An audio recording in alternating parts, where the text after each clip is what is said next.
Hello, my name's Julie Towers. I'm the Managing Director here at Penna, and it's great to be able to speak to you through the power of video, wherever you are in your conference or your peer group or your Peer Into the Future programme, or maybe you're at a Penna networking event.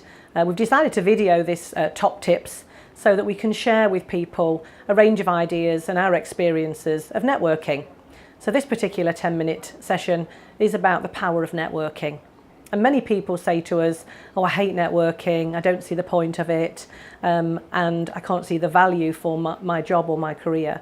And of course, as headhunters, we are professional networkers. It's really important for us to have great networks, not just to find candidates, but actually so that we can find the people that we need to find. And so knowing people and being known is really important.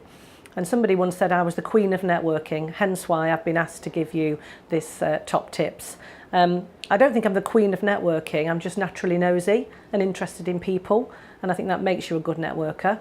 But also for my work, I need to find talent and I need to understand the issues that are going on in my sector, local government, and I need to know where my new clients and candidates are going to be. So keeping abreast of the marketplace, keeping networked is actually what really helps me. So let's just take a look at a couple of areas of networking that hopefully I can share with you some ideas and maybe help you allay some of your fears so that you can be a better networker. The first thing to say is you won't network unless you want to. And what do I mean by that? You have to have a purpose.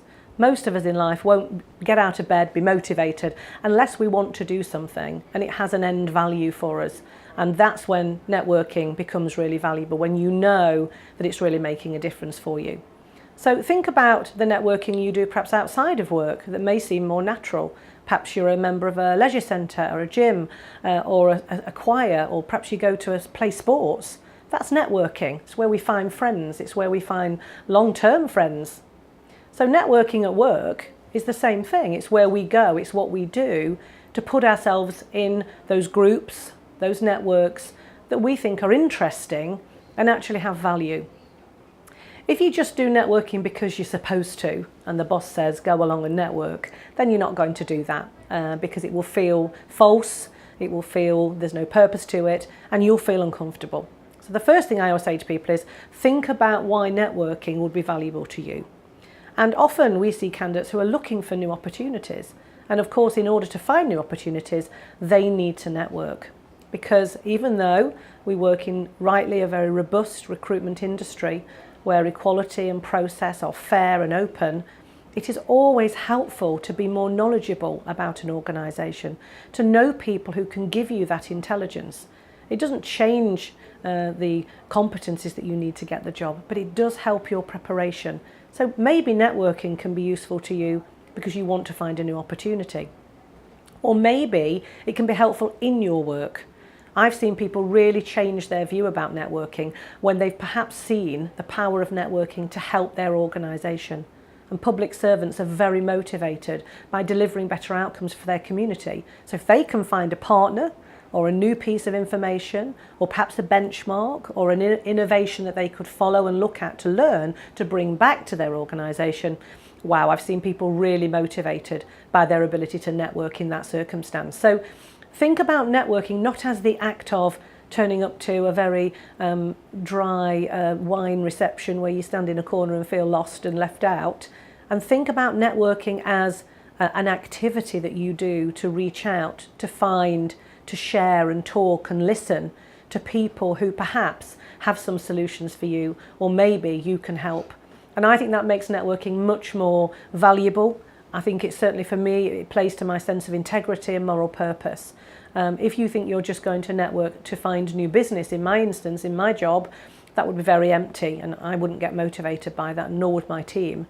But if you're going to an event or to a conference or to a meeting and you're going to hear and find out about some interesting things that may help your business, then that's powerful. So my first lesson is make sure networking is of value to you. Why do you want to do it? What is the purpose? And actually, what are the techniques then that you're going to use to get better networked? And there are an array now in this technological world that are so different to 10 and certainly 20 years ago. So my second point around networking is most networking is done online. No surprise there.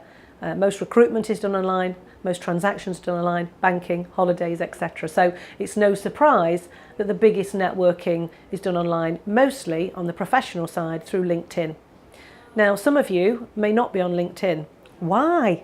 Why would you not be on LinkedIn? Although I have a number of friends who say, I don't want to be found, I don't want to be known, and that's the reason you shouldn't be on LinkedIn. But if you want to be found, if you want to be somebody that has contacts and people come to for information, and you want to be able to network out with those people, then being on LinkedIn, even in a simple way, just having your short profile there is important, in my view, to be out there in a professional association. The beauty of LinkedIn is that you can just update your information very lightly, and if people are creating clubs or groups where they want to talk about a particular issue, they'll connect you. You'll hear about it. You can choose, you can opt in and opt out. So LinkedIn is a very safe place to network. It is an absolute font of knowledge of people being involved in projects, people where they work, but also which university they went to, which sort of networking groups they're part of. So in terms of finding those 6 degrees of separation, LinkedIn is an absolute dream. And I know there are some people nervous about having their profile on social media, which I'll come to in a moment, but LinkedIn is a really safe and professional way to do it. And as I always say, you may not think LinkedIn is for you because you don't want to find people and connect with them, but what if the most fantastic job in the world with the best pay ever and somebody wants to give it to you and they can't find you? And that's the reality of social media, and LinkedIn particularly, is that it's there as a tool for people to find you, so you don't have to be active on it, you can just be reactive on it. Some of the best things I've found on LinkedIn are the chat groups that you can join about particular subjects. I'm a member of a few groups around resourcing, executive leadership recruitment, leadership and development, and for me it's my way of learning. We're all very busy these days, but we've always got our phone or our laptop in front of us. So to be able to just have a quick look at some of the stories coming on LinkedIn or some of the groups being created and the chat that's coming out about particular issues is a great way of keeping fresh and current. So don't just see networking as a means to an end for a job or to know people for the sake of knowing them. It's actually a knowledge source, and a really fantastic knowledge source. So just to connect that social media thing with Facebook and profiles and everybody's question about, should I be out there, shouldn't I?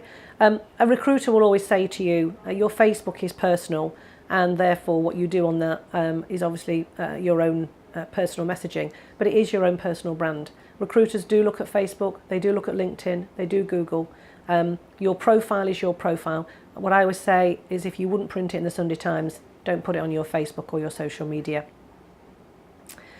So my third top tip is about traditional networking. And that's when you perhaps go to a conference, you've perhaps been invited to join a partnership group, or you've perhaps been asked by your boss or a colleague to attend an event where they think there are going to be useful people for you to meet and know about. And that's sometimes really terrifying for people.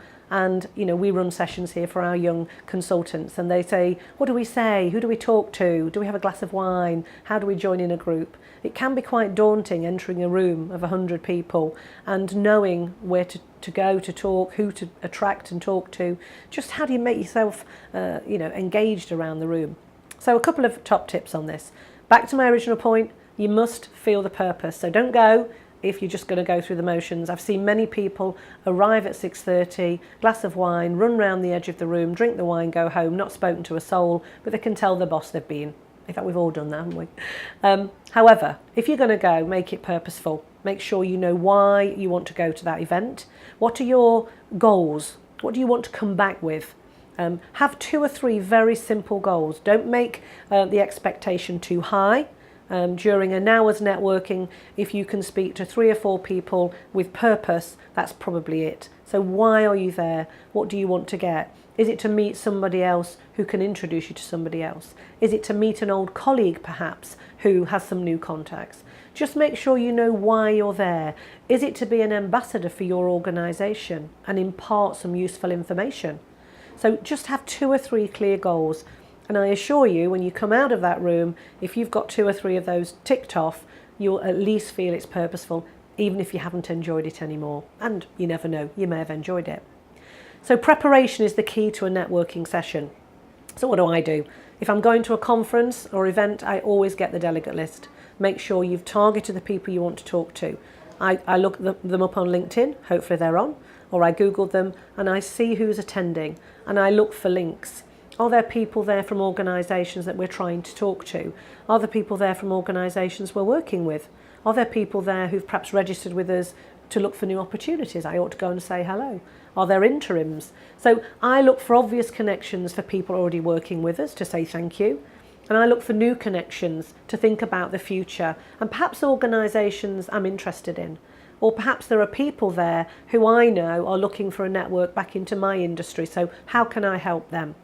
But if you have a purpose and a few goals and you prepare, the networking session will go much better. So get the delegate list, and it's always possible to get the delegate list. You can look people up and get a little bit of background. And what's the purpose of that? Ever been to a networking session, grabbed the glass of normally warm white wine, waltzed over to somebody and said, "Hi, my name's Julie," and they go, "Yes," and you think, what's next? What do I say to them? So don't wander casually up to people. Make sure you've got an introduction. Perhaps before you go, drop somebody an email and say, "Hi, I'm going to be at the same event as you. I've just noticed you're on the delegate list. We have something in common. Our companies have worked together," or you know. Find a connection before you get to the event. So then you can waltz up to somebody and say, "Hi, I'm Julie. We emailed." Great, you've already made a connection. Communication skills just come to the fore when you're networking, pre and during and post networking. You need to be planned and organised. Sounds very cold probably and very structured, but I assure you that networking event will be way better for you because you've done that preparation, you've made that early contact, and I bet you'll be more memorable. Those people will remember you because you've made contact. And of course, if you have a great networking event, make sure you've achieved your goals. Then when you leave, you follow them up. So if somebody's been really helpful to you at the networking event, thank them. If somebody said, "We must have a coffee," follow up and make the coffee happen. And these tools and tactics aren't just about me because I'm in a new business role. Actually, in any business walk of life, whether you've got to win new business or not, you still have to engage and network with people. If you're in local government these days, most things are delivered in partnership. They're delivered through groups of people energised around a single purpose. And you're working with the public and the private sector, the arm's length organisations, and there's a whole stakeholder and partnership engagement that you need to be involved in. So networking isn't just about winning new business. People tend to think it's a sales tool. It's a communication tool, and it's a great way of building relationships. And building that network means you've got a quicker way of reaching the people that you want to get to. Have you ever sat in a room, perhaps thinking about how you can solve a problem, and somebody said, "Wouldn't it be great if we could get hold of Theresa May," or "Wouldn't it be great if we could get hold of Richard Branson because they would be the key to unlocking this problem?" Whatever your great ideas are. Well, you can do that. The world used to be 6 degrees of separation. There used to be a game, some of you will have played it, where you could put famous faces up and say, "Let's find 6 ways, 6 connections to get to these people." I assure you, if you play it, you will get there. Even with the most remarkably famous and seeming distant people, you can find people in a room to connect you with that if you use your logic. And that's what networking does. It brings you closer. In a technological world, apparently we're 3 degrees of separation away from people, which is probably quite frightening but very true. So we always play a game to see how good our networking is and how logical we are at sort of how we'd approach people by picking some people. So, for example, Maradona and Madonna. Couldn't get 2 more different people. But perhaps over the next 5-10 minutes, have a laugh. Just ask around the room. See how you, through your current networking, would find your way to Maradona and Madonna. I wish you luck. I hope you get there. And I hope my top tips has perhaps helped you ease the fear of networking, or perhaps add some value to your already brilliant networking. Thank you.